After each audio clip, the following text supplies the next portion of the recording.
శ్రీ గురుభ్యో నమః. శ్రీ మహాగణపతే నమః. కుజగ్రహ సంచారం మార్చి 15వ తారీఖున జరగబోతుంది. కొన్ని రాసుల వారికి ఇది యోగ్యాన్ని ఇవ్వబోతుంది. కుజుడు యోగ్యాన్ని ఇవ్వబోతున్నాడు అన్నమాట. ఆ యొక్క పరిస్థితి ఎలా ఉండబోతుంది, ఏ రాశికి ఎలా ఉండబోతుంది అనేది చూద్దాం. ఇప్పుడు వచ్చేటప్పటికి మార్చి 15 వచ్చేటప్పటికి కుజగ్రహ సంచారం మొదలవుతుంది.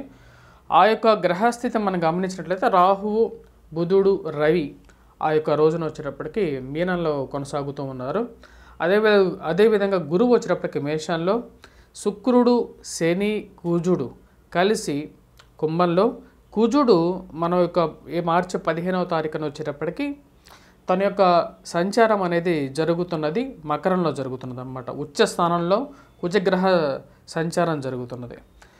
ఈ యొక్క ప్రభావం అనేది మార్చి 15వ తారీఖున కుజుడు మకరం నుంచి కుంభంలోకి మారబోతున్నాడు అన్నమాట. మరియు అదేవిధంగా శని, కుజుడు, శుక్రుడుతో కలయిక అనేది కూడా జరగబోతుంది. కుజుడు మనం చూసినట్లయితే తన యొక్క నేచర్ వచ్చేటప్పటికి ఒక పాపగ్రహంగానే చెప్పచ్చు. కాకపోతే ఈ యొక్క పాపగ్రహం కూడా కొన్ని స్థానాల్లో మంచి అనుకూలమైనటువంటి ఫలితాలు కూడా ఇవ్వగలుగుతుంది అన్నమాట. ముఖ్యంగా వచ్చేటప్పటికి విద్యాపరంగా, ఉద్యోగపరంగా కూడా, వ్యాపారపరంగా కూడా, రియల్ ఎస్టేట్ వ్యాపారస్తులకు కానీ, ఫార్మాస్యూటికల్ రంగంలో ఉన్న వారికి కానీ కుజుడు యోగ్యాన్ని ఇవ్వగలిగేటటువంటి గ్రహం అన్నమాట. ఇప్పుడు ద్వాదశ రాశుల వారి మీద కాదు, ఎవరికైతే యోగిస్తున్నదో ఆ యొక్క రాశుల వారికే మనం చెప్పడం జరుగుతుంది. మిగతా వారికి ఎవరికైతే యోగించదో వారికి చెప్పట్లేదు. వారు కొన్ని రెమెడీస్ కూడా చేసుకోవాల్సినటువంటి ముఖ్యమైన సూచన. మేషరాశి వారికి వచ్చేటప్పటికి కుజగ్రహ సంచారం పూర్తి యోగాన్ని ఇవ్వబోతుంది అన్నమాట. కుజుడు అన్ని యొక్క స్థానాల్లో యోగ్యాన్ని ఇవ్వడం అన్నమాట. తన యొక్క యోగ్యాన్ని ఇవ్వగలిగినటువంటి స్థానం మనం బాగా గమనించినట్లయితే లాభ స్థానాల్లోనే యోగ్యాన్ని ఇవ్వగలుగుతాడని చెప్పి శాస్త్రంలో చెప్తుంది. వృత్తిపరంగా, వ్యాపారపరంగా కూడా అనుకూలమైనటువంటి ఫలితాలు ఇవ్వగలుగుతాడు. ఇప్పుడు మనం చూసినట్లయితే 15వ తారీఖు నుంచి ఏప్రిల్ 23వ తారీఖు వరకు 40 రోజుల పాటు మనకు కుజగ్రహ సంచారం అనేది మొదలవబోతుందన్నమాట. 40 రోజుల పాటు తన యొక్క మార్పు అనేది జరగబోతుంది. మకరం నుంచి, ఉచ్చస్థానం నుంచి కుంభంలోకి జరగబోతుంది అన్నమాట. ఎటువంటి ఫలితాలు ఇవ్వబోతున్నాడు అనేది చూద్దాం. చూసినట్లయితే మనం ముఖ్యంగా కుజగ్రహ సంచారం అనేది ఎప్పుడైతే స్టార్ట్ అవుతుందో వృత్తిపరంగా, వ్యాపారపరంగా కూడా అనుకూలంగా ఉంటుందన్నమాట ఈ యొక్క రాశి వారికి. ఆరోగ్యపరంగా కూడా, ఎందుకంటే రాశ్యాధిపతి కుజుడు లాభస్థానంలో వచ్చినప్పుడు ఆరోగ్యపరంగా అనుకూలతను ఇవ్వగలుగుతాడు. చేసేటువంటి పనుల్లో మీ యొక్క మాట అనేది 10 మందిలో నెగ్గటం అనేది జరుగుతుందన్నమాట. అంటే మీరు 10 మందిలో రాజకీయ పరంగా కూడా, లేకపోతే వ్యాపార పరంగా కూడా, లేకుంటే ఉద్యోగపరంగా కూడా మీరు చేసేటువంటి మీటింగ్స్లో మీరు మాట్లాడేటువంటి మాటకి అందరూ కట్టుబడి ఉంటారు. ఆ యొక్క సమర్థతని బాగా పెంచుకోగలుగుతారు. రాజకీయ అనుకూలతను పెంచుకోగలుగుతారు. సంఘంలో గౌరవము, గుర్తింపు తెచ్చుకోగలుగుతారు. పేరు ప్రఖ్యాతల విషయంలో ఈ యొక్క రాశి వారికి మంచి అనుకూలమైనటువంటి స్థానంలోకి కుజుడు యొక్క మార్పు అనేది జరగబోతుంది అన్నమాట. కుజుడు ఎప్పుడైతే లాభస్థానంలోకి వస్తాడో రియల్ ఎస్టేట్ వ్యాపారస్తులకి చాలా అనుకూలంగా ఉంటుంది. వృత్తిపరంగా ఒక స్థాయికి రీచ్ అవ్వగలుగుతారన్నమాట. అంటే మీరు అనుకున్నటువంటి టార్గెట్ ఏదైతే ఉందో మీ మనస్సులో దానికి రీచ్ అవ్వగలుగుతారు. రియల్ ఎస్టేట్లో ఇన్ని రోజులు స్తబ్దుగా ఉన్నటువంటి జీవితంలో ఏదో ఒక ఆశ మళ్ళీ జీవితంలో పొందుకోగలుగుతాను, లైఫ్లో కొంచెం బెటర్మెంట్కి రీచ్ అవ్వగలుగుతాను అని మేషరాశి వారికి అనుకూలంగా ఉంటుందన్నమాట. ఉద్యోగపరంగా చేస్తున్నటువంటి ఉద్యోగంలో ఇంకా ఎక్కువ సంపాదించాలి, జీవితంలో ఉన్నతమైనటువంటి స్థితికి వెళ్ళాలి అని చెప్పి వేరే ఉద్యోగం కోసం మీరు చేసేటువంటి ప్రయత్నాల్లో లాభానికి సంబంధించినటువంటి ఒక ఆశ అనేది చిగురిస్తుంది. నూతనంగా వేరే చోట నుంచి మీకు ఒక మంచి ఆఫర్ రావటం కానీ, మరియు అదే వృత్తిపరంగా కూడా మీకు ఒక యోగ్యతను ఇవ్వగలుగుతున్నప్పుడు, ఎందుకంటే కుజుడు అన్ని స్థానాలు యోగించాడు. మేషరాశి వారికి చెప్పడం జరుగుతుందన్నమాట. ఎందుకంటే మేషరాశి వారికి లాభస్థానంలో కుజ సంచారం అనేది యోగ్యాన్ని ఇవ్వబోతుంది అన్నమాట. మరియు అదేవిధంగా చెప్పాలంటే జీవిత భాగస్వామి ఆరోగ్య సంబంధితమైన విషయాల్లో అనుకూలత, ఆరోగ్యంలో చాలా వరకు మీరు ఏవైతే ధన నష్టం జరుగుతుందో ఆరోగ్యపరంగా మీరు ధన నష్టం ఏదైతే జరుగుతుందో అండ్ హాస్పిటల్ ఎక్స్పెండిచర్స్ కానీ వీటి నుంచి బయటికి రావడం అనేది జరుగుతుంది. జీవిత భాగస్వామి ఆరోగ్యంలో చాలా వరకు మెరుగుపడటం అనేది మీ మానసిక ఆనందానికి గల కారణంగా తయారవుతుంది అన్నమాట. పిల్లల యొక్క స్థితిగతులు వాళ్ళు ఎలా సెటిల్ అవుతారో అని చెప్పి మీ యొక్క మనసులో ఉన్నటువంటి ఆలోచన నుంచి వారు సరే వాళ్ళ యొక్క జీవితాన్ని వారికి తెలుసు, వాళ్ళ పైకి రాగలుగుతారు అనే ఒక దృఢ సంకల్పంతో మీరు బయటికి రావడం అనేది జరుగుతుంది. ఆ యొక్క చింత నుంచి బయటికి రాగలుగుతారు అన్నమాట. ఇక రాశి వారికి చెప్పాలంటే రియల్ ఎస్టేట్ వ్యాపారస్తులకి, ఫార్మాస్యూటికల్ రంగంలో పనిచేస్తున్నటువంటి వారికి, మరియు అదే విధంగా క్రూడ్ అండ్ ఆయిల్, సంఘాల్లో ఆ యొక్క సెక్టార్స్లో పనిచేస్తున్నటువంటి వారికి అనుకూలమైనటువంటి ఫలితాలు పొందగలుగుతారు. ఉద్యోగపరంగా నూతన ప్రయత్నాలు లాభిస్తాయి.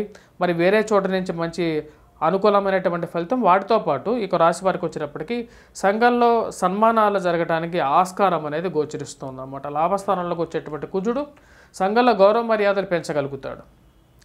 వైవాహిక జీవితంలోకి మొదలు పెట్టాలి అనే చిన్న చిన్న సమస్యలు ఏవైతే ఉన్నాయో ఆ యొక్క సమస్యల ప్రభావం అనేది మేషరాశి వారికి కొంచెం ఎక్కువగానే ఉంటుంది. దాని నుంచి ఈ యొక్క ప్రభావం ద్వారా బయటకు రాగలుగుతారు.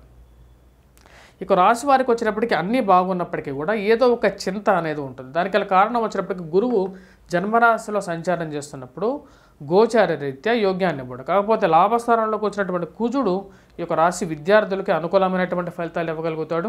పోటీ పరీక్షల కోసం ప్రిపేర్ అవుతున్నటువంటి వారు, గ్రూప్స్, సివిల్స్ ఎగ్జామ్స్ కోసం ప్రిపేర్ అవుతున్నటువంటి వారికి ఒక మంచి పాజిటివ్ కార్నర్ రావడం అనేది జరుగుతుందన్నమాట. అంటే ఇప్పుడు ఈ యొక్క 40 రోజుల్లో వీళ్ళు రాస్తున్నటువంటి ఏదైతే ఎగ్జామ్స్ ఏమైనా ఉన్నట్లయితే వాటిలో విజయాన్ని సాధించగలుగుతారో, మానసికమైనటువంటి స్థిరత్వం, అదే సెల్ఫ్ కాన్ఫిడెన్స్ అనేది పొందగలుగుతారు అన్నమాట. దానికి ముఖ్య కారణం వచ్చినప్పటికీ కుజగ్రహ సంచారం. ఈ యొక్క 40 రోజుల్లో వీరికి వచ్చినప్పటికీ కొంచెం బలాన్ని, సెల్ఫ్ కాన్ఫిడెన్స్ని వీరు పెంపొందించుకోగలుగుతారు. మరిన్ని సానుకూలమైనటువంటి ఫలితాల కోసం ఈ యొక్క రాశివారు, ముఖ్యంగా మేషరాశి వారు వచ్చినప్పటికీ కుజగ్రహ ఆరాధనతో పాటు రవి 1000 స్థానంలో ఉన్నప్పుడు అంత అనుకూలమైనటువంటి ఫలితాలు ఇవ్వడం. కాబట్టి రవి గ్రహ ఆరాధన అనేది, సూర్య నమస్కారాలు అనేది చేయాలన్నమాట. సాక్షాత్తు శ్రీకృష్ణ భగవానుడు రవి యొక్క స్థితిగతి నుంచి చెప్పడం జరిగిందన్నమాట. సూర్య నమస్కారాల యొక్క గొప్పతనాన్ని కూడా చెప్పడం జరిగింది. ప్రతి ఒక్కరూ సూర్య నమస్కారాలు అనేది నేర్చుకోండి, మన సంస్కృతి సాంప్రదాయాన్ని కాపాడండి. శ్రీ గురుభ్యో నమః, శ్రీ మహాగణపతి నమః. మనం ఇప్పుడు చూసింది వచ్చినప్పటికీ కుజగ్రహ సంచారం గురించి చెప్పాను. నేను 12 వీడియోస్ చెప్పట్లేదు. 12 రాశులకి ఎందుకు చెప్పట్లేదు అంటే కుజుడు అన్ని స్థానాల్లో యోగ్యాన్ని ఇవ్వడం అన్నమాట.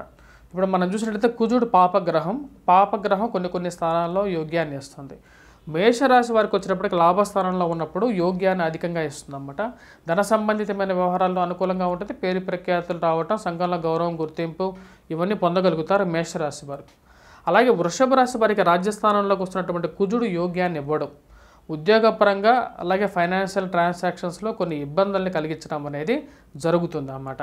అదేవిధంగా మనం చూసినట్లయితే మిథున రాశి వారికి భాగ్యస్థానంలో ఉన్నటువంటి కుజుడు కూడా కొన్ని కష్టాలను కలిగించే విధంగా ఉంటాడు. రాజకీయ ప్రతికూలతను కానీ, మాట్లాడేటప్పుడు కానీ, స్థిరచరాస్తుల కొనుగోలులో కానీ జాగ్రత్త అనేది ఎక్కువగా అవసరం. మోసపూరితమైనటువంటి మాటల నుంచి కూడా వీరు కొద్దిగా జాగ్రత్తగా ఉండాలి. అదేవిధంగా తర్వాత మనం చూసినట్లయితే మనకు అష్టమంలోకి సంచారం చేయబోతున్నాడు కర్కాటక రాశి వారికి. కుజుడు ఎటువంటి ఫలితాలు ఇస్తాడు అంటే ఇంచుమించుగా శని ఇచ్చేటువంటి ఫలితాన్ని ఎక్కువగా ఇస్తాడు అన్నమాట. సో కుజుడు శని కలిసి ఈ యొక్క కర్కాటక రాశి వారికి అష్టమంలో సంచారం చేస్తున్నప్పుడు శనిగ్రహ ప్రభావం ఎలాగైతే ఉంటుందో అదేవిధంగా కుజగ్రహ ప్రభావం కూడా ఉంటుందన్నమాట.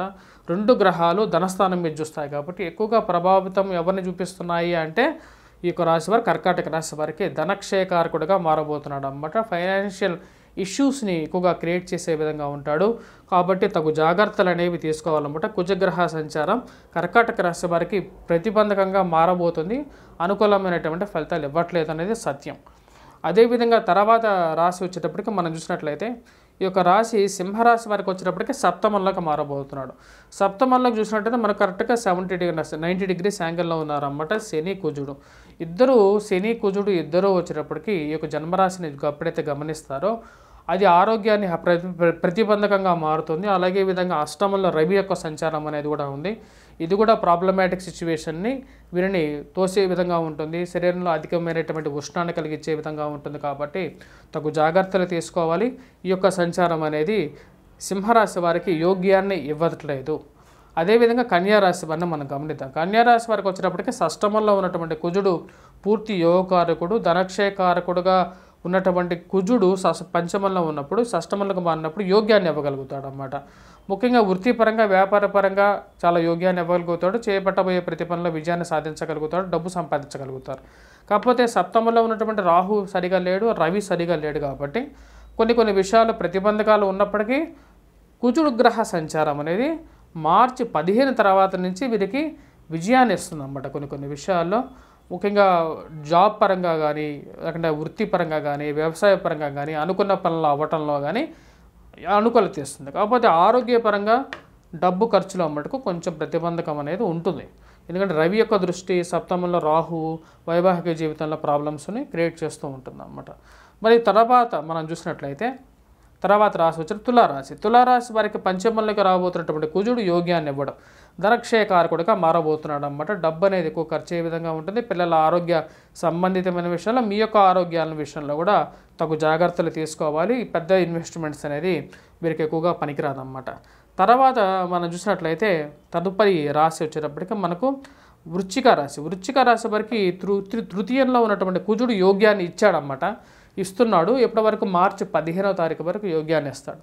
కుజుడు ఎప్పుడైతే తన యొక్క మార్పు ఇక్కడి నుంచి 4వ ఇంట్లోకి మారుతున్నాడో, అంటే ఈ యొక్క రాశి వారికి వృశ్చిక రాశి వారికి 4th హౌస్ అవుతుంది అన్నమాట. అది ఎప్పుడైతే మార్పు జరుగుతుందో అప్పుడు వచ్చేటప్పటికి సెల్ఫ్ డ్రైవింగ్లో జాగ్రత్తగా ఉన్నాడు.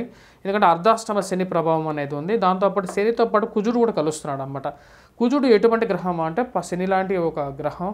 ఇద్దరు కలిసి వృశ్చిక రాశి వారికి 4th పొజిషన్లో ఉన్నారు. తద్వారా వచ్చేటప్పటికి ఆరోగ్య సంబంధితమైన విషయాల్లో, గృహవాహన కొనుగోలు సంబంధితమైన విషయాల్లో, మరియు అలాగే తల్లిగారి ఆరోగ్యంతో పాటు మీ యొక్క ఆరోగ్యాన్ని, గృహంతో పాటు డబ్బును కూడా జాగ్రత్తగా చేయండి. ఇన్వెస్ట్మెంట్స్ ఎక్కువగా పెట్టదు. కుజుడు యోగ్యాన్ని ఇవ్వట్లేదు, పంచంలో ఉన్నటువంటి రవి కూడా యోగ్యాన్ని ఇవ్వట్లేదు. తదుపరి రాశి మనం గమనించినట్లయితే తదుపరి రాశి వచ్చేటప్పటికి మనం చూసినట్లయితే ధనుసు రాశి. ధనుసు రాశి వారికి యోగ్యాన్ని ఇస్తున్నాడు అన్నమాట. ధనక్షయకారకుడిగా ఉన్నటువంటి కుజుడు ఇప్పుడు వచ్చేటప్పటికి తృతీయంలోకి మార్పు అనేది పూర్తి యోగ్యాన్ని ఇవ్వబోతున్నాడు, సక్సెస్ని ఇవ్వబోతున్నాడు అన్నమాట. ఇన్వెస్ట్మెంట్స్లో కానీ, స్పెక్యులేషన్స్లో కానీ, ఫైనాన్షియల్ రొటేషన్స్లో కానీ, కొన్ని విషయాల్లో ఉద్యోగపరంగా, వ్యాపారపరంగా మళ్ళీ సక్సెస్లోకి వీరు భూమి అవ్వబోతున్నారు. రాజకీయ పరంగా కూడా ఎదగబోతున్నారు అన్నమాట ధనుసు రాశి వారు. సో ధనుసు రాశి వారికి బాగా అఖండంగా యోగిస్తున్నది. మరి తదుపరి వచ్చేటప్పటికి మనం చూసినట్లయితే రాశి వచ్చేటప్పటికి మనకు మకర రాశి. మకర రాశి వారికి జన్మరాశిలో కుజుడు ఉచ్చ స్థానంలో ఉన్నాడు. అయినప్పటికీ జన్మరాశిలో కుజుడు ఉచ్చ స్థానంలో ఉన్నా సరే యోగ్యాన్ని ఇవ్వడం అన్నమాట. మకర రాశి వారికి ధనస్థానంలోకి మారబోతున్నాడు కుజుడు. ఎప్పుడైతే మకర రాశి వారికి ధనస్థానంలోకి కుజుడు మారినప్పుడు అంత యోగ్యాన్ని ఇవ్వడం. ముఖ్యంగా ఫైనాన్షియల్ ఇష్యూస్, డబ్బు అనేది కొంచెం ఎక్కువగా ఖర్చు అవుతుంటుంది. జీవిత భాగస్వామి ఆరోగ్య సంబంధితమైన విషయాల్లో జాగ్రత్తగా ఉండండి. మీరు మాట్లాడేటప్పుడు జాగ్రత్తగా మాట్లాడండి. కోపాన్ని తగ్గించుకోవాల్సినటువంటి ముఖ్యమైన సూచన ఖర్చును కూడా తగ్గించుకోవాలన్నమాట. ఎందుకంటే కుజుడు ధనస్థానంలో ఉన్నప్పుడు యోగ్యాన్ని ఇవ్వడం మకర రాశి వారికి. కుంభరాశి వారికి ఎలా ఉందంటే కుంభరాశి వారికి కూడా కుజగ్రహ సంచారం జన్మరాశిలోకి సంచారం చేస్తున్నప్పుడు యోగ్యాన్ని ఇవ్వడం. సో జన్మరాశిలోకి ఉన్నప్పుడు అధికమైనటువంటి ఉష్ణం బాడీలో, అలాగే మాట్లాడేటప్పుడు కొద్దిగా స్పీడ్గా మాట్లాడడం, ధనం అనేది కొద్దిగా ఎక్కువ ఖర్చు అవ్వటం అనేది కొంచెం ప్రతిబంధకంగా ఉంటుంది అన్నమాట ఈ రాశి వారికి. మీనరాశి వారికి ఎలా ఉందని నేను చూద్దాం. మీనరాశి వారికి కూడా అంత యోగ్యాన్ని ఇవ్వట్లేదు. సో కాబట్టి మీనరాశి వారికి కూడా ఇటువంటి ప్రభావం అనేది ఉంటుంది, ఖర్చు అనేది కొద్దిగా ఎక్కువగా ఉంటుంది. సో మోరల్గా వచ్చేటప్పటికి యోగ్యాన్ని ఇచ్చేది మేషం, కన్య, ధనస్సు అన్నమాట. ఈ 3 రాశుల వారికి మంచి అనుకూలమైనటువంటి ఫలితాన్ని ఇవ్వబోతున్నాడు కుజగ్రహ సంచారం అన్నమాట. కుజగ్రహ సంచారం ఎవరికైతే సరిగా లేదో వారు ఎటువంటి పరిహారాలు చేసుకోవాలి అనేది ఇప్పుడు చూద్దాం. కుజుడు వచ్చేటప్పటికి రెడ్ కలర్ డ్రెస్కి ఎక్కువగా ప్రీతికరంగా ఉంటాడన్నమాట. మంగళవారం పూట రెడ్ కలర్ డ్రెస్ వేసుకోవచ్చు. అలాగే సుబ్రహ్మణ్యేశ్వర స్వామి ఆరాధన చేసుకోవచ్చు, హనుమంతుడిని పూజించవచ్చు, సింధూరాన్ని ధరించవచ్చు. ఇవి మంచి అనుకూలమైనటువంటి ఫలితాలు ఇవ్వగలుగుతాయి అన్నమాట. వీటన్నిటి తప్పతో కుజాష్టకాన్ని, కుజగ్రహ కవచాన్ని పఠించినట్లయితే మంచి యోగ్యతని ఇవ్వగలుగుతాయి. జీవితంలో పరిపూర్ణత పొందగలుగుతారు, లైఫ్లో మంచి స్థాయికి రాగలుగుతారు. స్వస్తి. Please do subscribe and share.